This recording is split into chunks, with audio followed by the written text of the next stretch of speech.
Hi everyone, welcome to this YouTube channel. This time we will talk about cost behavior.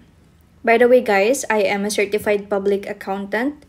I graduated with a degree of Bachelor of Science in Accountancy from the University of the East Manila, cum laude, and I took the board exam on the same year and passed the CPA licensure exam.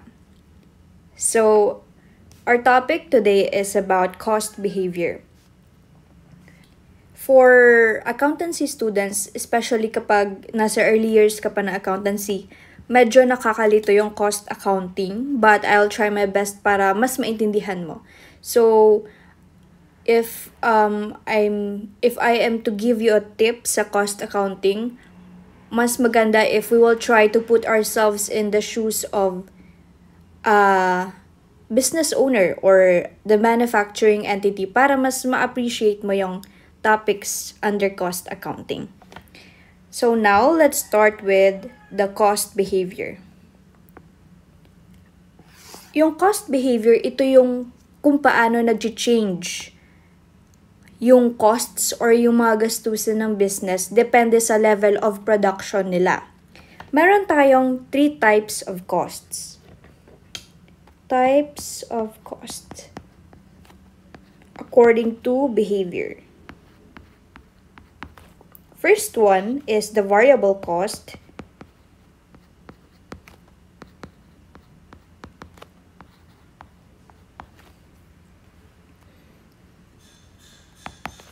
Second is the fixed cost. And lastly, the mixed cost.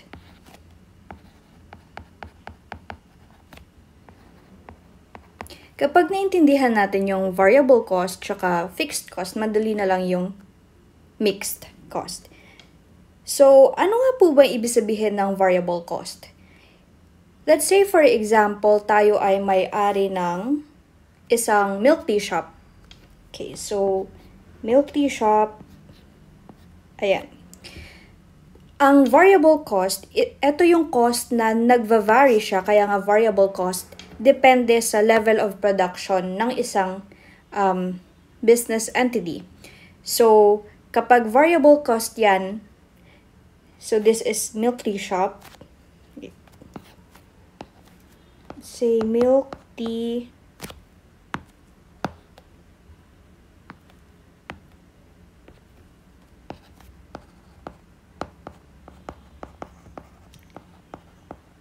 sa milk tea shop, the more na makakapagbenta tayo ng maraming cups of milk tea, mas dadami yung ating total variable cost.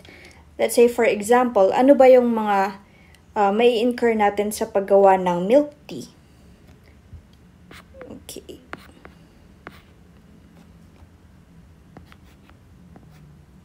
Milk tea. So, meron tayong ingredients,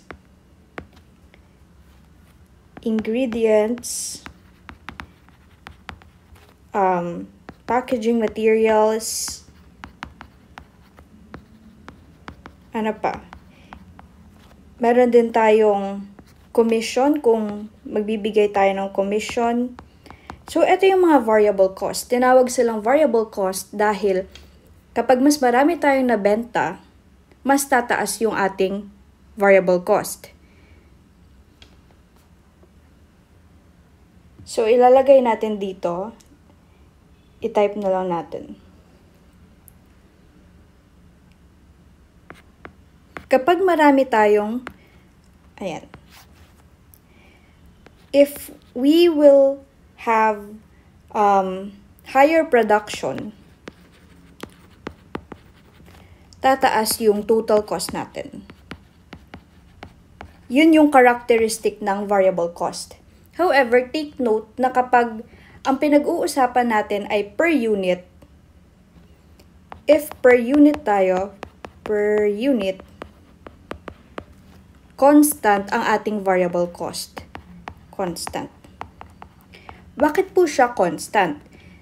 So, example natin is, meron tayong, kapag gumawa tayo ng milk tea, For example, each milk tea cup will cost 50. Hindi ito yung selling price, ito yung ating cost. 50 per cup. So, kapag gumawa tayo ng, halimbawa, 1 cup lang, or kahit 50 cups, or even 100 cups, yung cost ng ating milk tea ay 50 per cup pa din. Kaya siya sinabi na constant kapag per unit. Pero kapag total cost, yung pinag-uusapan natin, mag-i-increase siya. Dahil yung 50 per cup natin, tapos nakagawa tayo ng 100 cups, so magiging ilan yon? 5,000 yung magiging total cost natin. So, pag nagtaas yung production, tataas din yung total cost. Okay na tayo sa variable cost. Next is sa fixed cost. Fixed cost, ito naman yung mga gastos ng business na kahit bumaba or tumaas pa yung production natin, fixed siya, hindi siya magbabago. Ano po yung example ng fixed cost? So, sa ating milk tea shop, syempre, mag-i-incur tayo ng rent kung nagre-rent tayo. Ano pa? Salary ng ating supervisor. Salary of supervisor. Insurance kung meron. Insurance. 'Di ba kapag hindi tayo nagbukas ng shop or maliit yung benta natin, yung rent natin fixed pa din 'yan.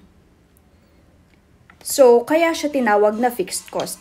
Kaya naman, let's write here, kapag ang ating fixed cost, pag nag-increase sa production o kaya decrease in production, fixed pa din yung ating fixed cost.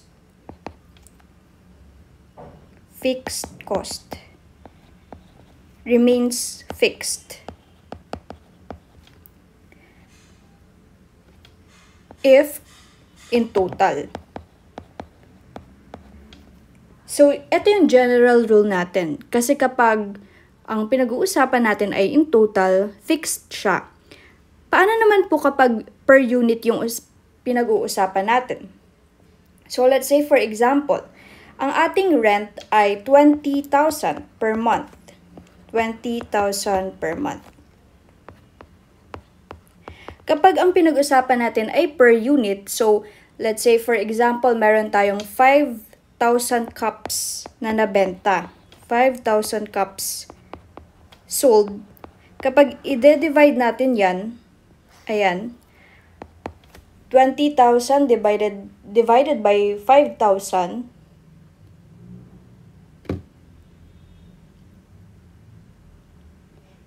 so 4 siya. Paano naman kapag 20,000 divided by 6,000? 20 divided by 5,000 cups, ay, 6,000. 6. So, nasa 3.3. So, in other words, kapag tumaas yung production natin, increase in production, fixed cost per unit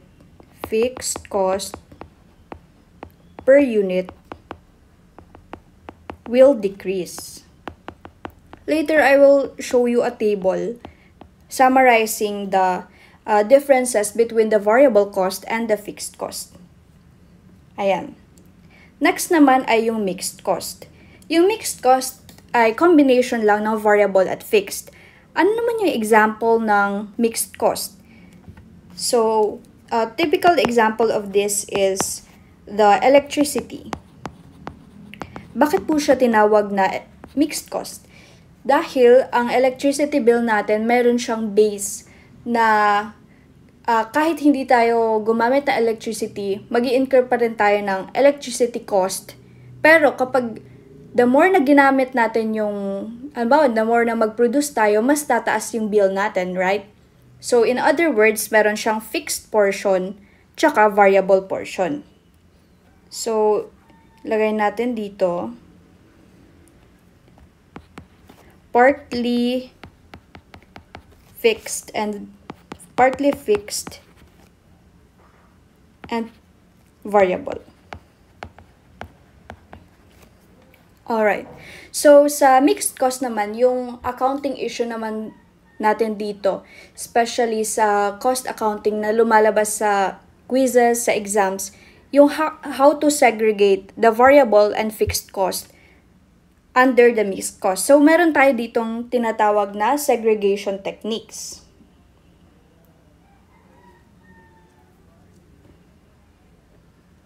Sa segregation techniques, usually, 2 out of 3, dahil 3 yung techniques natin, 2 out of 3 yung madalas na lumalabas sa exam.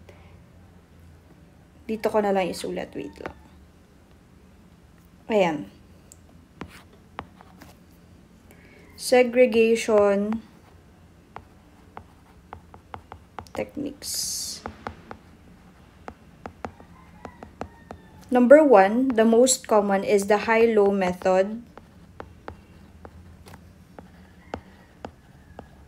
I'll try to discuss this in a separate video, and I'll also show you the an example of the problem na about segregation techniques para mas maintindihan and para din sa exams nyo. So, high-low method, next is scatter graph.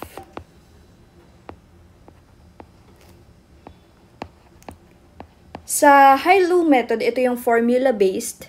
And then sa scatter graph naman, hindi siya lumalabas usually sa board exam, pero sa undergrad, common siya. Ito yung magdodraw ka ng x and y axis. Tapos, depende sa problem, ipa-plot mo yung points doon.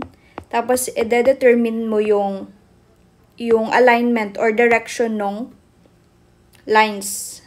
Depende doon sa points, kung ano ba siya, downward or upward sloping, ganyan. Depende sa problem. Ayan, you will be given a certain data, tapos ipa-plot mo siyang ganyan. And the third one is the least square regression. Least square regression. Ito naman yung combination of formulas, tapos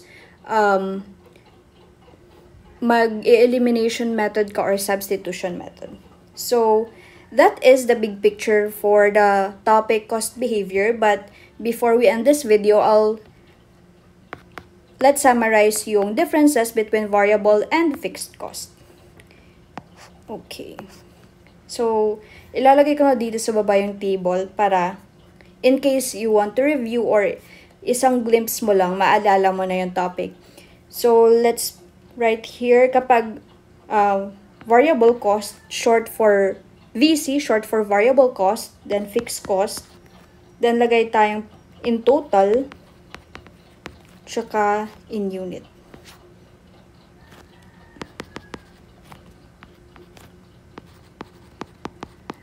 Kapag po yung variable cost, ang pinag-usapan natin ay in total, this is varies directly. Ayan, triangle. Sumusunod siya dun sa production level. Kapag naman fixed cost in total, kagaya ng napag-usapan natin, that is fixed or constant. How about variable cost na in unit?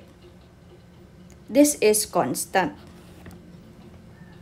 An example of this, yung kanina, is kapag 50 per cups, kahit na 1 cup lang or 100, the cost will still be 50, right? So kapag in unit, constant siya. It does not change. How about fixed cost na in unit? Fixed cost in unit. This will be, it also varies, pero inversely siya. So, i-shade natin. Oops. Ayan. So, for our legend, ayan, para hindi kaya malito. Legend, triangle means varies directly. Yung dash is constant or does not change. And yung block na triangle varies there inversely. So that's it. Again, variable cost in total varies directly. Variable cost in unit, constant. Fixed cost in total, constant. Example, rent, insurance. Pero pag dinivide mo yan dun sa number of units na na-produce ng ating milk tea shop, varies inversely. Ito yung example niyan, guys. So that will be all for the cost behavior. I'll try to, again, discuss the segregation techniques in a separate video. So if you have some topics that you would want to learn more about, you can comment it sa ating comment box. And yeah, that's all. Thank you so much. Please don't forget to like and subscribe. Bye! See you in my next video.